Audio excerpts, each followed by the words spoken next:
By the way, spoiler alert for The Rise of Skywalker.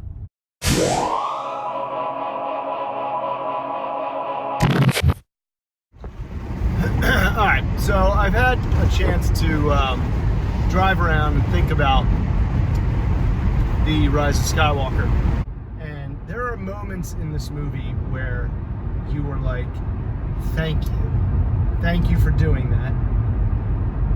And, I mean, they really do check all the fanboy boxes, which I am totally fine with. This movie really is the final chapter in the saga. And you feel like you are in a 2.5 hour third act from the get-go.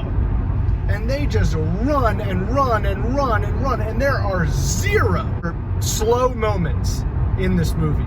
It just goes and goes and goes and goes. And the special effects are insane. The visual effects are second to none. Poe and Finn together were awesome.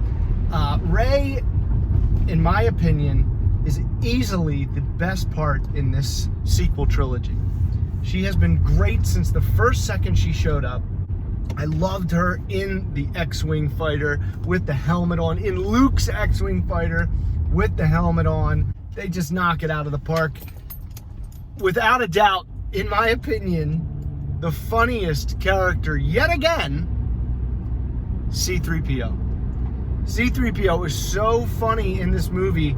He just rambles and rambles, and they just, J.J. Abrams, they do such a good job with setting up jokes. Like, they're like comedy writers. It's like he does special effects and he does, you know, mystery and the mystery box, but he does comedy too, just as good as anyone else. Because C-3PO is making so many like negative comments. Then they need him to talk and he can't. He's programmed not to translate Sith language, which I thought was really awesome. And so then they bring him down to these weirdo guys and they reprogram him, but it wipes his memory clean. But before it wipes his memory clean, he comes back to life and he's red. He's got the red eyes. It's like in his memory bank, and he announces it. And he translates it. You know, what the Sith dagger says. And it tells them where to find the Wayfinder. The Wayfinder gets them to Exegol, which is where the Emperor is. And if you read any of the leaks, they were all 100% accurate. And it was fine, but there were moments where the movie's going on, something would happen, and I would say, oh, yeah, I heard some dork on YouTube announce that and spoil it for everyone. So, all in all, guys, this is what you need to go into this movie with, if you don't mind spoilers. Just remember, this movie is a 2.5 hour third act. Of a third act. Of a third act. Please keep that in mind the entire time you're watching this movie. Because if you go into this movie thinking that it's going to be slow and there's going to be a lot of character development and new mysteries set up, you're wrong. It is the final act. It's what we all see coming, and we get everything we want. There are so many moments in the theater where people were just cheering. I felt like I was at Endgame.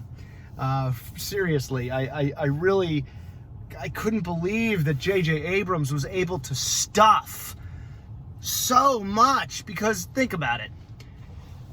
It's going to be so hard inheriting a Star Wars movie and telling an original story within that Star Wars movie because of all the baggage that you have to include in a Star Wars. Like, there's these things that you have to include in Star Wars movies that I imagine is a little frustrating when you're trying to tell a singular story while dragging all these other stories with you.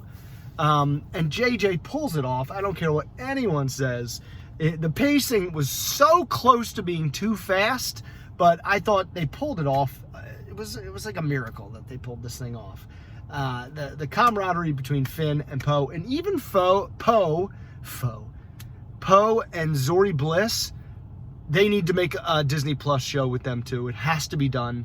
If there isn't some sort of group or petition created for those two to have their own show, you know, set back in the day in, where was she? Paziki? I can't remember. But I want to know about Poe's days back on that planet where it was snowing, where they met Zori Bliss, and where C-3PO got his stuff all rewired. There's so much, guys. Kylo Ren at the end. Kylo, he turns to the good side. He's redeemed, and he becomes Ben Solo, and he goes out and he's got a blaster, and then Rey does this trick where it appears that she's going to turn to the dark side and join the Emperor and strike him down and become the Empress. And she takes the lightsaber out and puts it behind her back, and she does that flash thing with Kylo, and he's got it in his hand as the Knights of Ren are surrounding him, and he's like, oh, okay, well, I lost my blaster, but I got a saber now. And he fucks shit up, and then he joins Rey, and the Emperor sucks their life force from them, and kind of becomes like brand new Emperor, crazy Sith-looking Emperor. Not all wrinkly like in Empire or Return of the Jedi, but like almost purplish. And he becomes like the most powerful Sith ever because he's sucking the life force from Rey and Kylo. And I think a really important thing about this movie and about Kylo and Rey that a lot of people are going to miss. There's a part where they're fighting on the destroyed Death Star 2 in the ocean with the waves crashing all over. And they just keep fighting to a standstill. And I think what JJ, and then earlier they even say, you could have killed me and you had the chance. You had the chance to kill me and you didn't. And she's like, well, you had the chance to kill me and you didn't.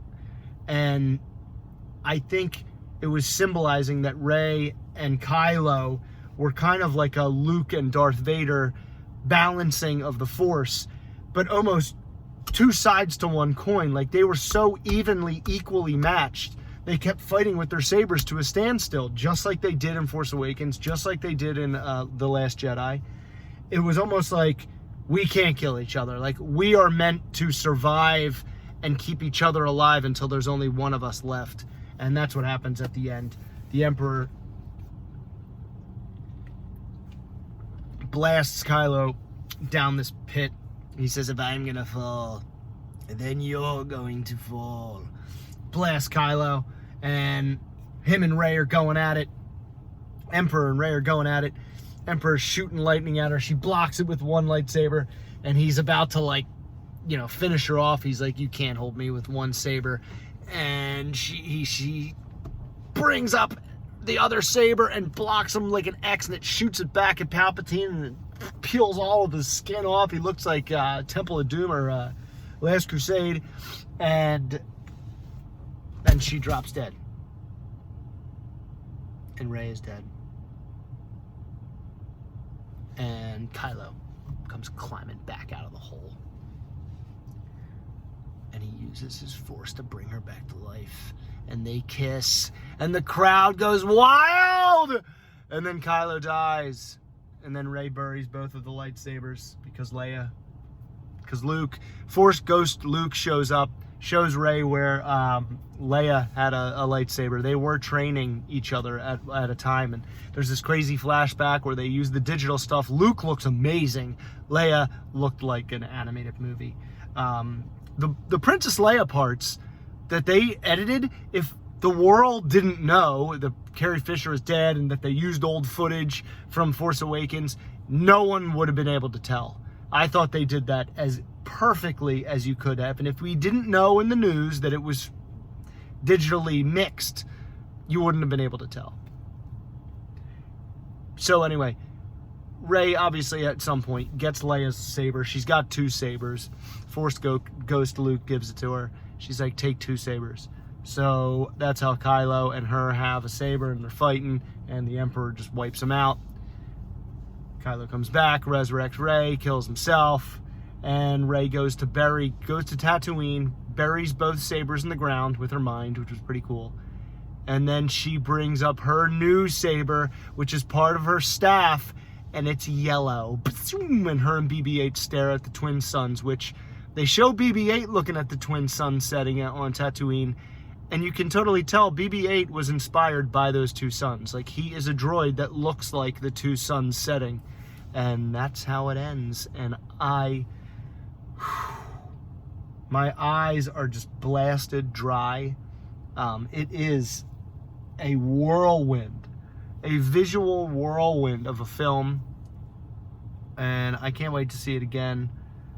I am going to be on tomorrow with Andrew and CJ, and we're gonna do a deep dive, and we'll see you guys then. I love you. May the Force be with you.